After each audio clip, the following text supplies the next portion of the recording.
자, 설교 제목 한번 해봅니다. 교회는 오케스트라입니다. 한 번 더 배웁니다. 교회는 오케스트라입니다.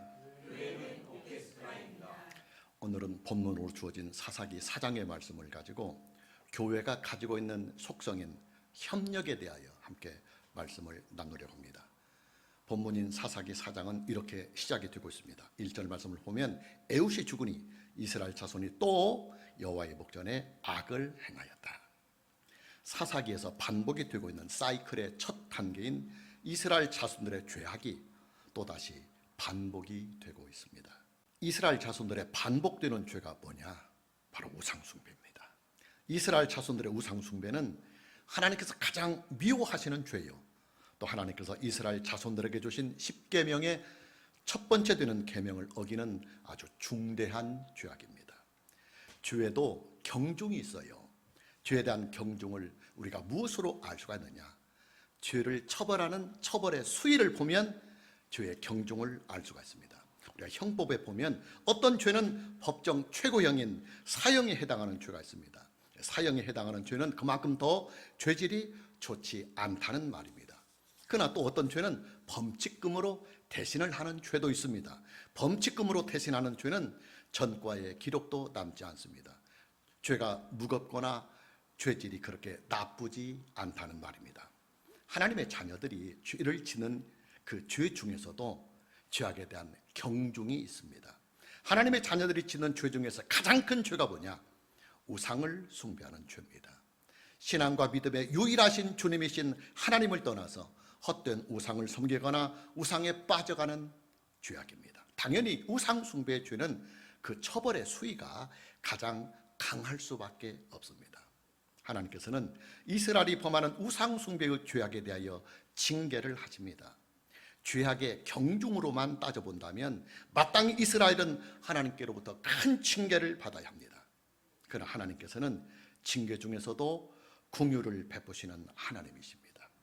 하나님의 징계는 단순히 심판의 성질만이 있는 것이 아니라 하나님의 자녀들, 하나님의 백성들을 유익하게 하시려고 하시는 교육적인 징계가 함께 섞여 있기 때문입니다.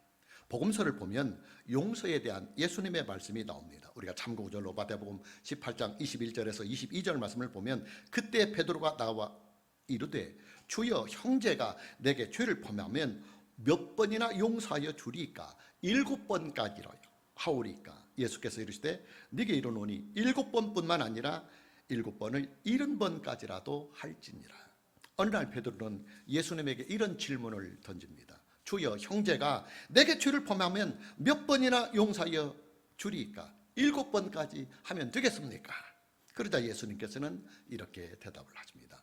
7번뿐 아니라 7번을 70번까지라도 하라고 말입니다. 여러분에게 지난 시간에 이런 말씀을 드렸습니다. 사사기에는 일정한 사이클이 7번이나 계속해서 반복이 되고 있습니다. 이스라엘 자손들은 하나님 앞에서 7번의 우상 숭배의 죄를 반복해서 계속 범했습니다. 같은 죄악을 7번이나 계속해서 반복을 하고 있다면 우리의 생각에는 전혀 개선의 여지가 없는 것처럼 보여집니다. 그러나 하나님께서는 이스라엘 자손들이 범하는 7번의 우상 숭배의 죄악을 7번을 다 용서해 주셨습니다. 물론 7번의 하나님의 징계가 있은 것은 사실입니다. 그러나 하나님께서 이스라엘 자손들에게 내리신 7번의 징계는 그들을 유익하게 하시려고 하시는 하나님의 사랑의 징계였습니다. 그러기에 하나님의 징계가 있을 때마다 이스라엘 자손들은 우상 숭배의 죄악을 버리고 하나님께로 다시 돌아올 수가 있었던 것입니다. 여러분, 사사기에 나오는 7번의 사이클의 번복은요, 이스라엘의 죄악과 하나님의 사랑이 극한 대조를 이루고 있습니다. 이스라엘 자손들의 반복되는 죄악이 깊은 흑암이라고 표현을 해본다면 그들의 반복되는 죄악을 반복해서 용서하시는 하나님의 그 크신 사랑은 그 깊은 흑암을 밝히는 은혜의 빛이라고 표현을 할 수 있습니다. 무슨 말이냐? 인간의 죄는 계속해서 반복이 되고 있다는 말이요, 또 그런 반복이 되고 있는 인간의 죄를 용서하시는 하나님의 사랑이 인간이 짓는 죄악보다 더 크다는 말입니다. 여러분, 인간의 죄가요 아무리 흉악하고 아무리 크다 하더라도 하나님의 사랑보다 우리의 죄가 더 크지 못합니다. 인간이 지는 모든 죄악은 하나님의 사랑 안에서 다 온전하게 구원을 받을 수가 있습니다. 우리가 참고절로 로마서 6장 23절 말씀을 보면 죄의 삭은 사망이요 하나님의 은사는 그리스도 예수 우리 주 안에 있는 영생이니라 그랬습니다. 로마서 6장 23절 말씀을 보면 죄의 삭은 사망이라는 말씀이 나와요. 인간의 죄는 영원한 사망, 즉 영원한 사형에 해당하는 죄다. 형법적인 선포입니다. 왜냐? 인간은 태어나면서 죽을 때까지 죄를 계속해서 반복하기 때문입니다. 그러나 하나님께서는 그런 인간의 죄를 예수 그리스도 안에서 다 용서를 해 주십니다. 이것이 바로 하나님의 사랑입니다. 하나님의 사랑은 영원한 사망의 죄를 지은 인간을 구원해서 오히려 영원한 생명을 누리게 하시는 그 크신 사랑입니다. 우리가 다시 참고절로 로마서 8장 1절과 2절 말씀을 계속해서 보면 그러므로 이제 그리스도 예수 안에 있는 자에게는 결코 정죄함이 없나니 이는 그리스도 예수 안에 있는 생명의 성령의 법이 죄와 사망의 법에서 너를 해방하였기 때문이라고 선포하고 계십니다. 로마서 8장 1장 말씀을 보면 그러므로 이제 그리스도 예수 안에 있는 자에게는 결코 정죄함이 없다는 말씀이 나와요. 하나님의 사랑이 예수 그리스도 안에서 완전하고도 영원히 우리를 구원해 주시기 때문입니다. 여러분, 저는 목사입니다. 일반 평신도들보다 더 높은 윤리성과 도덕성이 요구가 되는 사람입니다. 그러나 솔직히 제가 목사로 살아온 인생을 쭉 되돌아보면 저도요 같은 죄를 반복하는 인생을 여전히 지금도 살고 있어요. 그 반복되는 죄를 바라볼 때마다 저는 한없이 절망하고 때로는 두렵습니다. 그러나 다시 일어납니다. 그리고 다시 힘을 얻고 빛의 세계로 나옵니다. 그 빛이 뭐냐? 예수 그리스도 안에 있는 하나님의 사랑입니다. 예수 그리스도 안에 있는 하나님의 사랑은 제가 평생을 반복해서 짓는 죄악들까지도 다 영원히 함께 보듬어 가시며 용서해 주시고 구속해 주시고 저의 죄를 구원해 가십니다. 여러분, 우리가요 우리들 자신들만 바라보면 아무런 소망이 없어요. 우리들 자신들 안에는 죄악으로 흉흉한 어둠뿐이기 때문입니다. 그러나 감사하게도 그런 깊은 흑암을 밝히는 구원의 빛이 우리 안에 있습니다. 바로 예수 그리스도 안에 있는 하나님의 사랑입니다. 오늘 저와 여러분 모두에게 예수 그리스도 안에 있는 하나님의 사랑으로 저와 여러분의 생명과 인생이 구원의 빛으로 다시 충만해질 수 있는 이 은혜가 있기를 먼저 주님의 이름으로 축복합니다. 이스라엘을 사랑하시는 하나님께서는 우상 숭배에 깊이 빠져있는 이스라엘에게 사랑의 징계를 하십니다. 본문 2절과 3절 말씀을 보면 여호와께서 하솔에서 통치하시는 가나안 왕 야빈의 손에 그들을 파셨으니 그의 군대 장관은 하루셋 학고임에 거주하는 시스라요 야빈 왕은 철병거 900대가 있어 20년 동안 이스라엘 자손을 심히 학대하였으므로 이스라엘 자손이 여호와께 부르짖었더라. 하나님께서는 가나안 왕 야빈이 이스라엘을 침공하는 그 일에 대하여 잠깐 동안 침묵을 하십니다. 가나안 왕 야빈은 900대의 철병거를 거느리고 이스라엘을 침공합니다. 하나님의 침묵 속에서 이스라엘은 야빈에게 상당한 영토를 빼앗기게 되고 또 야빈은 자기가 정복한 그 이스라엘 땅에서 20년간 군림을 하면서 이스라엘 자손들을 심히 학대하게 됩니다. 하나님께서는 이스라엘에게 징계를 하시는 방법으로 전쟁을 사용하시는 이유에 대해서는 지난 시간에 말씀을 드렸습니다. 여러분, 사사기에서 계속해서 7번이 반복이 되고 있는 이스라엘의 우상 숭배의 죄는요 전쟁을 알지 못하는, 전쟁을 전혀 알지 못하는 신세대들에게서 나오는 죄악입니다. 가나안 정복 전쟁을 직접 경험한 세대들이나 사사들을 통해서 전쟁을 직접 경험해 본 전쟁 세대들은 감히 우상 숭배의 죄를 짓지 않았어요. 그러나 전쟁을 전혀 알지 못하는 신세대들은 신앙의 절박함이나 절실함이 부족하다 보니까 아주 쉽게 우상 숭배의 죄악에 빠지게 되는 것입니다. 그래서 하나님께서는 전쟁을 통해서 이스라엘 자손들에게 하나님께 대한 신앙의 절박함과 절실함을 주셔서 그들이 섬기는 우상 숭배의 죄를 단호히 벗어버리고 하나님께 돌아오도록 역사에 가시는 것입니다. 가나안 왕 야빈의 침공을 받아서 상당한 영토를 빼앗기고 20년 동안 학대를 받아오던 이스라엘 자손들은 그때서야 하나님께 대한 절박함과 절실함을 느끼게 됩니다. 그리고 그런 그들의 절박함과 절실한 신앙은 우상 숭배의 죄악에서 그들을 돌이키게 만들고 또 하나님께 긍휼을 구하는 기도를 드리게 됩니다. 당연히 하나님께서는 이스라엘을 구원하십니다. 하나님께서는 이스라엘의 네 번째 사사인 드보라에게 이스라엘을 구원하시는 소명을 주십니다. 이스라엘의 역사에 드보라가 등장하게 되는 역사적인 배경이 되고 있습니다. 문제는 드보라가 여자 사사라고 하는 이 점입니다. 그러게 그녀는 직접 전쟁에 참여해서 이스라엘의 군대를 진두지휘하기에는 여러 면에서 부족함이 있습니다. 하나님께서는 드보라에게 이스라엘의 구원을 위한 소명을 주시면서 드보라의 약점까지도 다 알고 계시기 때문에 드보라를 도울 수 있는 남자 장수를 드보라에게 붙여주십니다. 그 남자 장수가 누구냐? 바락입니다.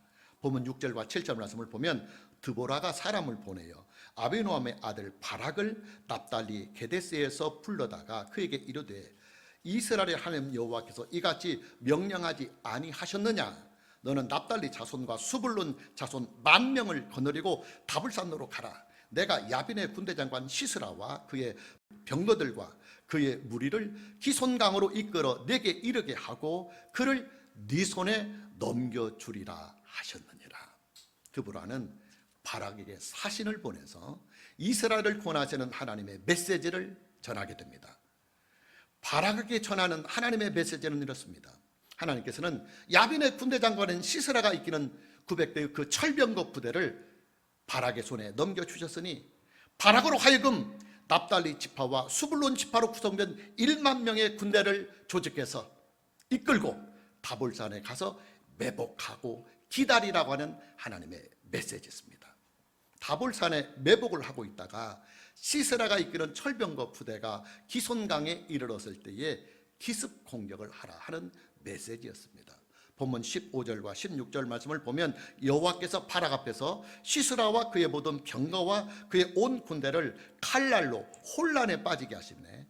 시스라가 병거에서 내려 걸어서 도망한지라 바락이 그의 병거들과 군대를 추격하여 하루셋 학고임에 이르니 시스라의 온 군대가 다 칼에 엎드러졌고 한 사람도 남은 자가 없었더라. 바락의 1만 명의 군대는 하나님의 말씀대로 다볼산에 매복을 하고 있다가 시스라의 900대의 그 철병거 부대를 급습해서 시스라의 철병거 부대는 기손 강가에서 전멸을 하고 맙니다. 중요한 사실은 이 전투의 승리의 원인이 오직 하나님 한 분에게 있다고 하는 이 사실입니다. 본문 15절 말씀을 보면 혼란에 빠지게 하셨다는 말씀이 나와요. 하나님께서 시스라의 900대의 그 철병거 부대를 큰 혼란에 빠뜨리게 하시자 바락의 군대가 그 혼란의 틈을 노려서 기습 공격을 해서 마침내 그들을 다 전멸하고 이 전투에서 온전한 승리를 거두게 되었다고 하는 설명입니다. 하나님께서 시스라의 철병거를 혼란께 빠지게 한 일이 무엇이냐? 구체적으로 우리가 다시 참고절로 사사기 5장 21절 말씀을 보면 기손강은 그 무리를 표류시켰으니 기손강은 그 무리를 표류시켰으니 이 기손강은 옛 강이라 내 영혼아 네가 힘있는 자를 밟았도다. 사사기 5장 21절 말씀을 보면 기손강은 그 무리를 표류시켰다는 말씀이 나와요. 하나님께서 기손강을 범람하게 해서 시스라의 철병거 부대가 진을 치고 있는 그 평야 지역을 온통 진흙밭으로 빠뜨리게 하셨다는 표현입니다. 여러분, 철병거는요 바퀴가 달린 철로 만든 수레 부대들입니다. 철로 만든 수레를 말이 이끌어 가는 거예요. 그런데 바퀴가 있는 수레는 진흙밭에서는 아무런 쓸모가 없어요. 진흙밭에서는 수레와 말이 움직일 수가 없기 때문입니다. 하나님께서는 기손강을 범람하게 하셔서 시스라의 철병거가 주둔하고 있는 지역을 진흙밭으로 온통 뻘밭이 되게 만들어 버립니다. 그런 후에 진흙밭에서 오도 가도 못하는 시스라의 그 철병거 부대를 바락의 군대가 기습 공격을 해서 시스라의 900대의 철병거 부대를 완전히 전명을 시켰던 것입니다. 바락이 이끄는 이스라엘 군대의 기손강 전투의 완벽한 승리는 하나님께서 하신 일입니다. 그러니 여러분, 기손강의 전투에 참여했던 1만 명의 이스라엘의 자손들은요, 이 기손강의 전투를 통해서 하나님의 구원하시는 역사를 생생하게 그들은 목격하였고 그리고 경험을 했습니다. 하나님께서 직접 이스라엘을 위하여 싸우시는 그 생생한 하나님의 역사를 현장에서 그들은 보았습니다. 그렇기 때문에 그들이 살아있는 동안에는 우상숭배의 죄를 빠지지 아니하고 오직 하나님 한 분만을 절박하고 절실하게 믿을 수가 있었습니다. 그러나 그들이 다 죽고 이제 새로운 신세대가 등장했을 때 그들은 전혀 전쟁을 알지 못하는 사람들입니다. 그렇기 때문에 그들은 신앙에 대한 절박함이나 절실함이 없어지고, 그러다 보니 신앙이 다시 헤어지고 나태해지다가 결국은 다시 우상숭배에 빠지는 죄를 반복해서 사사기 350년 동안 7번의 사이클로 계속해서 죄를 반복하고 있는 것입니다. 여러분, 우리의 신앙은요, 절박함이 있어야 합니다. 절실함이 있어야 합니다. 이게 없으면 우리의 마음이 오로지 하나님 한 분만을 향하지 못하고 신앙생활이 해이해지고 그리고 나태해집니다. 하나님의 자녀들에게 시련이 존재하는 이유입니다. 여러분, 만일에 저와 여러분의 인생에 시련이 없으면요, 신앙에 대한 절박함이나 절실함을 별로 느끼지 못하고 살아갑니다. 다 평안하고 다 안전하고 다 형통하니까 막 신앙에 절박하게 매달릴 하등의 필요를 별로 느끼지 못하는 것입니다. 그러나 절박함이 있고 절실함이 있으면 오로지 하나님 한 분에게만 소망을 두게 됩니다. 다른 길이 전혀 없기 때문입니다. 오늘 저와 여러분 모두에게 절박함과 절실함으로 하나님 한 분만을 찾고 구하고 의지하는 이 믿음이 있기를 주님의 이름으로 다시 축복합니다. 자, 오늘의 본문 말씀에서 우리가 함께 눈여겨봐야 할 내용이 있습니다. 그게 뭐냐? 하나님의 사람들, 하나님의 일꾼들이 가지고 있는 각자의 사명, 그리고 각자의 역할입니다. 사사기 4장에는 하나님의 일꾼들이 총 3명이 등장을 하고 있습니다.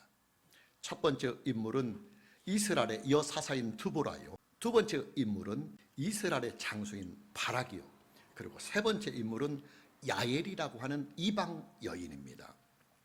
그런데 이 3명의 사람들이 맡은 역할이 다 다릅니다.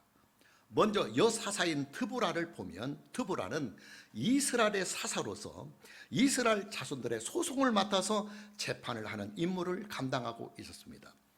그러던 중에 어느 날 드보라는 하나님께로부터 소명을 받게 됩니다. 그 소명이 뭐냐? 가나안 왕 야빈의 학대로부터 이스라엘 백성들을 구원하라고 하시는 하나님의 강력한 소명입니다.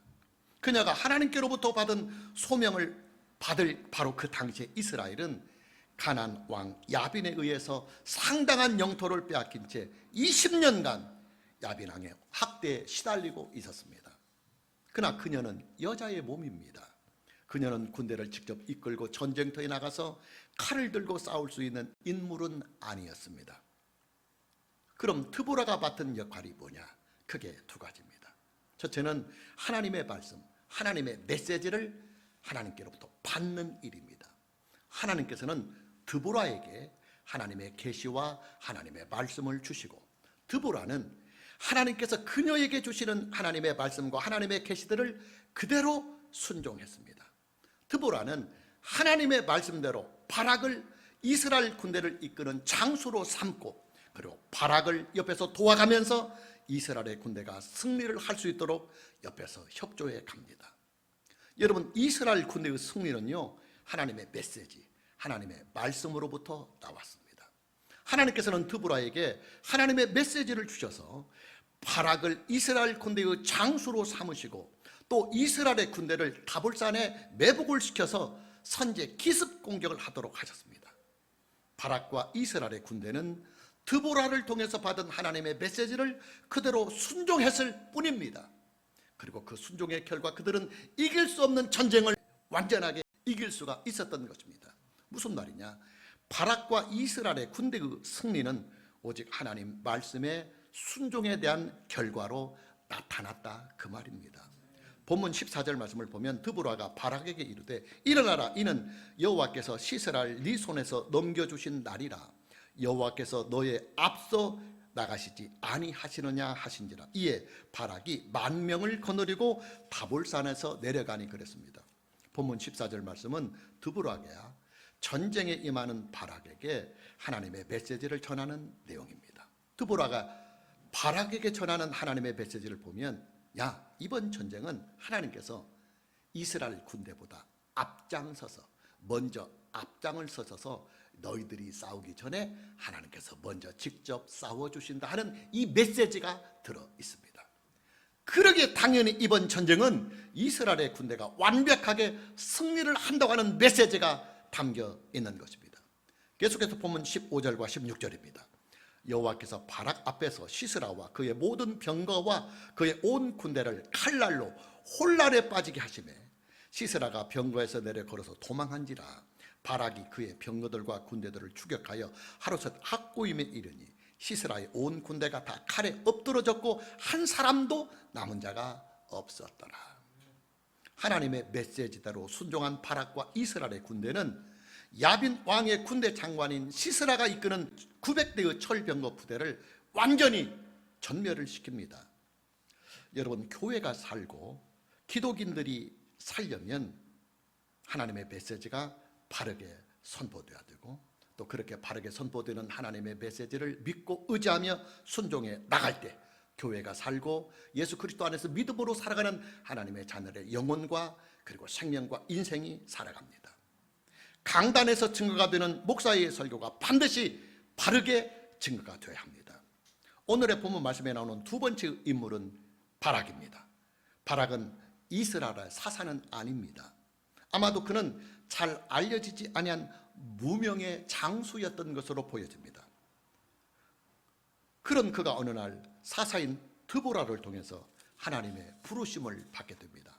하나님께서 바락에게 주신 메시지는 크게 두 가지입니다. 첫째는 납달리 지파와 수불론 지파를 중심으로 10,000명의 군대를 소집하라고 하는 메시지요.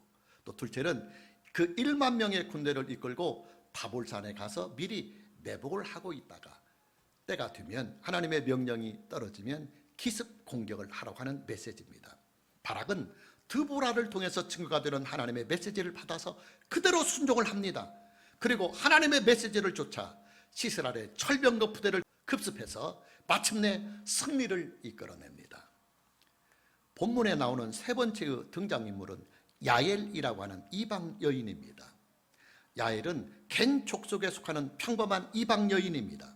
근데 어느 날 그녀의 집에 가나안 왕 야빈의 군대 장관인 시스라가 전쟁에 피해서 혼자 살아남아서 지친 몸을 이끌고 그녀에게 옵니다. 그리고 그녀의 집에서 하룻밤을 묵게 됩니다. 기손강 전투에서 900성의 철병거 부대를 다 잃고 혼자만 살아서 도망을 친 시스라는 아무도 모르게 은밀하게 야엘의 집을 찾아서 잠을 청하려 했던 것입니다. 그러나 여기에 변수가 생기게 됩니다. 야엘은 비록 이스라엘 여인이 아닌 이방 여인이었지만 시스라가 깊이 잠이 든 사이에 시스라를 암살해 버립니다.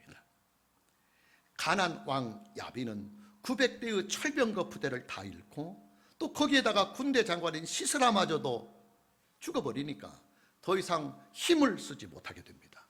이로써 20년 동안 이스라엘의 영토를 들어와서 온갖 학대를 일삼았던 가나안 왕 야빈은 진멸을 당하고 맙니다. 본문 24절 말씀을 보면 이스라엘 자손의 손이 가나안 왕 야빈을 점점 눌러서 마침내 가나안 왕 야빈을 진멸하였더라. 여러분, 오늘의 본문 말씀에 등장하고 있는 드보라와 바락 그리고 야엘은요, 그들이 맡은 역할이 다 달랐습니다. 하나님께서는 이 세 사람에게 각자의 역할을 주셔서 하나님의 뜻을 합력하여 이루게 하셨습니다. 저와 여러분에게도 하나님께서 우리를 부르신 소명이 있고 또 그리스도의 몸 되신 교회 안에서 우리들 각 사람이 감당해야 할 대목, 자기 몫의 사명이 있습니다. 목사인 저는 하나님의 메시지를 바르게 해석하고 또 바르게 설교해서 사랑하는 여러분들에게 하나님의 메시지를 정확하고 바르게 증거를 하는 사명이 저에게 있습니다. 그리고 여러분들은 그렇게 증거되는 하나님의 메시지를 바른 대로 믿고 순종해서 하나님께서 우리에게 주신 그 말씀의 뜻을 우리 안에서 이루어 나가는 사명이 여러분에게 있습니다. 자, 마무리합니다. 성경은 교회를 그리스도의 몸이라고 부르고 있습니다. 그리고 성도들 각 사람을 지체라고 부르고 있습니다. 지체란 몸을 이루고 있는 여러 개의 부분들이다, 그 말이에요. 지체들 중에는 양팔이 있고 양다리가 있고 눈과 귀와 코가 있습니다. 그리고 몸 안에도 여러 개의 장기들이 있습니다. 중요한 것은 그 모든 지체들이 다 각각 자기가 하는 역할이 다르다고 하는 사실입니다. 그러나 그 각각의 역할이 하나로 합력하고 뭉쳐져서 우리의 생명을 유지해 나가고 또 우리의 활동을 해나가는 에너지를 공급해 주고 있습니다. 교회는 음악으로 표현을 하면 오케스트라입니다. 우리들 각 사람은 교회 안에서 각자의 목소리를 내갑니다. 그러나 그 각자의 목소리가 화음을 만들어서 우리는 합력하여 선을 이루는 그리스도의 선하고 의로운 몸 되신 교회 공동체로 하나님 우리 아버지를 섬겨 나가는 것입니다. 오늘 저와 여러분 모두에게 우리들 각자, 우리들 자신들에게 주어진 그 소명과 사명을 바르게 잘 감당해서 우리 주 예수 그리스도의 몸 되신 교회를 잘 섬기고 동시에 하나님께서 교회를 섬기는 자들에게 주시는 하나님의 은혜와 복을 충만하게 얻고 누릴 수 있는 이 은혜가 있기를 주님의 이름으로 축복합니다. 찬양합니다.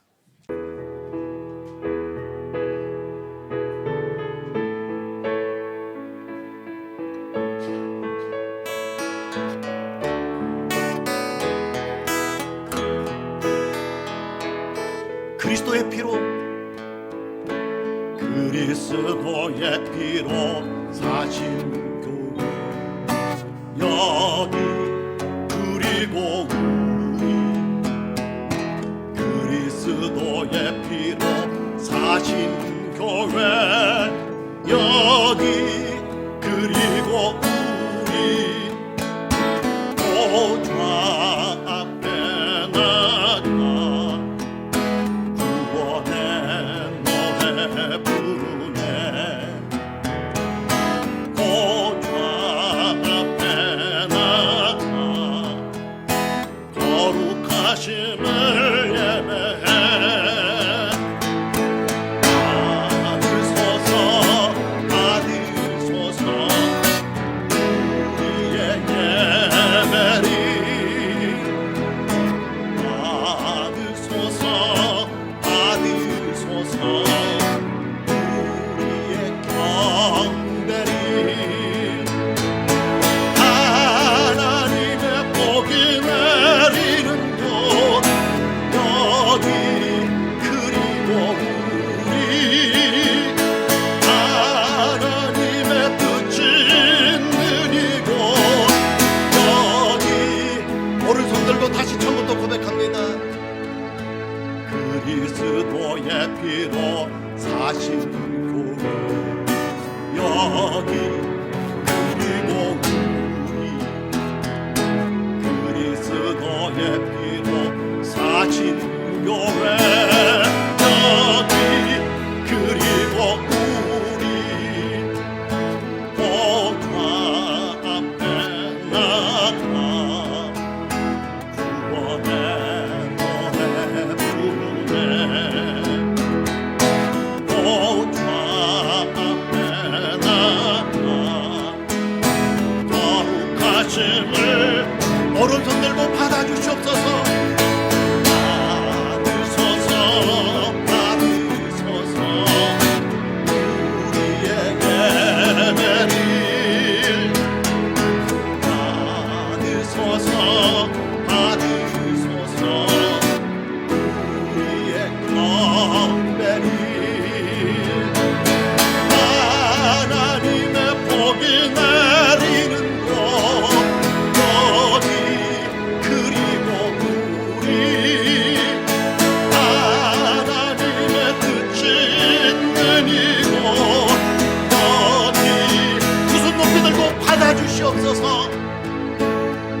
받으소서 받으소서 우리의 예배를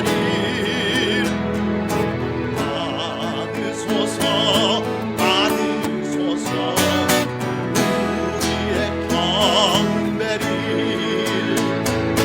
하나님의 복이 내리는 곳 여기 그리고 우리 하나님의 뜻이 있는 이곳 여기 하나님의 복이 내리는 이곳 하나님의 복이 내리는 곳 여기 그리고 우리 하나님의 뜻이 있는 이곳 여기 두 손 높이 들고 하나님의 복이 내리는 이곳